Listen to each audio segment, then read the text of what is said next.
Welcome to Godless and Grounded.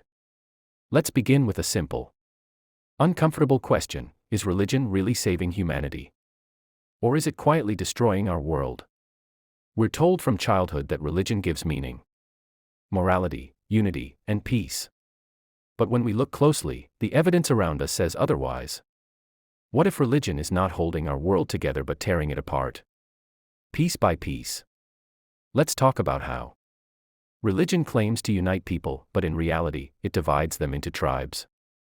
Every religion says it is the ultimate truth, the only path, the final word. If there is only one truth, then by definition, everyone else is wrong.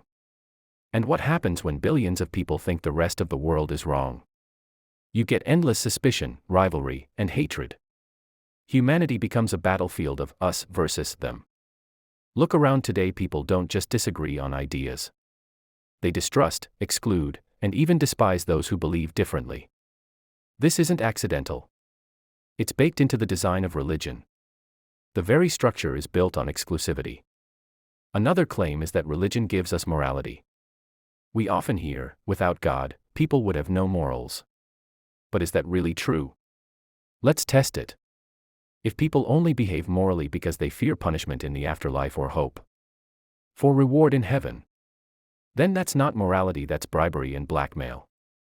Real morality means choosing right because it's right, not because you're scared of cosmic surveillance. History and daily life prove that kindness, empathy, and cooperation are not religious inventions, they are human instincts. Long before organized religion, tribes helped each other survive. Mothers protected their children. Communities shared food. None of this required holy books. And even today, many people who don't follow any religion live moral, ethical lives, sometimes even more consistently than those who preach loudly. But here's the darker side: religion often justifies immoral actions in the name of the greater good. Think of the countless times people have been told to ignore reason, compassion, or evidence, just to follow divine orders. If a text says something is forbidden, even if it harms no one, it's condemned. If a text says something is required, even if it causes suffering, it's celebrated. That's not morality, that's obedience. And obedience can be a dangerous weapon when placed in the wrong hands. Let's take education as another example. Religion loves to control knowledge. For centuries, religious authorities have fought against science, progress, and curiosity. They told us the earth was the center of the universe, and punished anyone who dared to say otherwise. They resisted medical advances, claiming illness was divine punishment.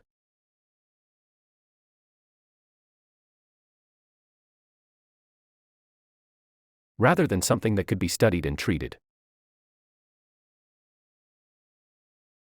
Even today, in the 21st century, you can see how many communities resist basic scientific facts, from evolution to climate change, because they contradict ancient scriptures. Religion does not encourage questioning. It fears questioning. Because the moment people start asking too many questions, the entire foundation begins to crumble. And what about personal freedom? Religion constantly dictates how people should live, what they should eat, what they should wear, who they can love, and even what they should think.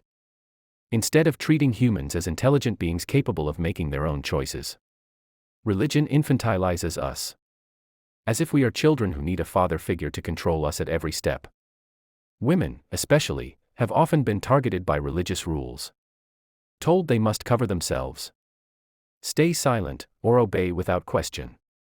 And even men are trapped, forced into roles they may not choose, limited by dogma about masculinity, family, or duty. Then there's the issue of guilt and fear. Religion thrives on making people feel broken. From birth, people are told they are sinners, impure, or unworthy. And the only way to be saved is through rituals, obedience, and endless devotion. It's a cycle that never ends: you're guilty, you're forgiven, you're guilty again. And while people are trapped in that cycle, religious leaders gain power, wealth, and control. It's a business model built on insecurity. Imagine if a doctor convinced you that you were sick your whole life, and the only cure was to keep coming back to him forever. Would you call that healing? or manipulation. Now let's look at progress. Societies that cling tightly to religion often struggle the most with innovation, equality, and freedom. Why? Because every new idea threatens the old dogma. If your holy book claims to have all the answers, then new answers are dangerous. If your leaders insist they speak for God, then questioning them is forbidden. Progress demands flexibility, but religion demands rigidity. And when a society chooses rigidity over growth, it falls behind. Even in economics, religion often holds us back. Think about how many resources are poured into massive temples, churches, mosques, rituals, and festivals while millions go hungry. Religion collects wealth from the poor, promising blessings in return, but rarely uses that wealth to truly uplift communities in practical, lasting ways. Instead of investing in schools, hospitals, or technology, money is spent maintaining symbols of devotion. This keeps people trapped in poverty, generation after generation. And here's something subtle but crucial: religion destroys critical thinking. When you're trained from childhood to accept stories without evidence like talking snakes, virgin births, or magical revelations, you are less likely to demand evidence in other areas of life. Blind faith becomes a habit. And once blind faith is normal, it doesn't stay confined to religion. It spreads into politics, health, and everyday decision-making. That's why people fall for conspiracy theories, fake cures, or manipulative leaders, because they've been conditioned not to ask for proof. A world that runs on faith rather than reason is a world vulnerable to exploitation. Let's not forget how religion shapes identity. People begin to define themselves by their belief system first and their humanity second. I am Christian. I am Muslim. I am Hindu. I am Jewish. These labels become more important than I am human.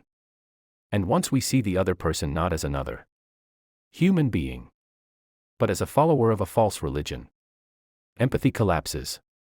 Suddenly, their suffering matters less. Their rights matter less.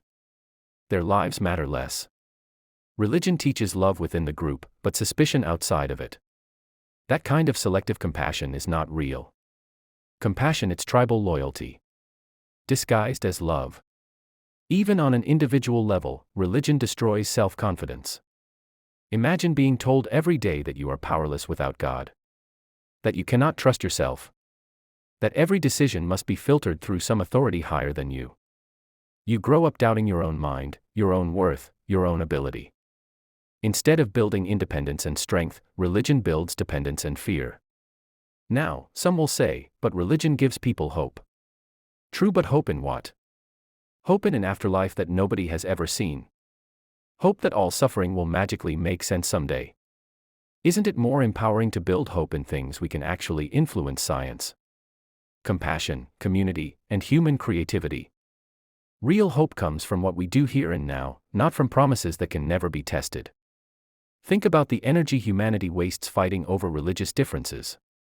Entire generations are consumed in proving their God is real while others are false. What if that energy were redirected into solving hunger, climate change, or technology? We could already be living in a golden age of human progress.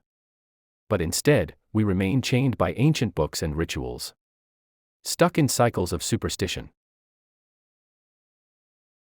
Religion doesn't just slow down humanity, it actively rewinds it. In many parts of the world, people are still fighting to separate law from scripture, struggling to defend women's rights, arguing over whether people should have the freedom to love who they love, or choose what they believe. It's the 21st century. Yet we are still debating rules written by men thousands of years ago in deserts and caves. Rules that had no understanding of modern medicine, psychology, technology, or even basic human rights. And that's the biggest tragedy. Religion keeps humanity looking backward instead of forward. While science explores the stars, religion demands we bow to ancient texts. While technology opens new possibilities, religion insists we cling to outdated restrictions. While human rights evolve, religion clings to rigid hierarchies. It is not preparing us for the future, it is anchoring us in the past. So when we ask, how is religion destroying the world? The answer is clear. It divides us, controls us, manipulates us, slows our progress, weakens our morality, and shackles our minds. Imagine a world where people were taught from birth not to believe without evidence, not to fear invisible punishments, not to divide themselves into tribes. Imagine a world where morality was rooted in empathy, where progress was fueled by curiosity, where people took responsibility for their actions, without hiding behind divine commands. That world would be freer, fairer, and more advanced. Religion doesn't need to collapse in one dramatic moment. It's already collapsing, slowly. As more people begin to question, to doubt, to walk away. And maybe that's the best hope we have, not a sudden revolution, but a gradual awakening. Thank you for watching. Keep watching to explore thought-provoking ideas. Come back again for more rational, critical approaches to life, society, and human progress. The journey to truth doesn't need faith, it needs courage, reason, and a willingness to question. Until next time, stay grounded.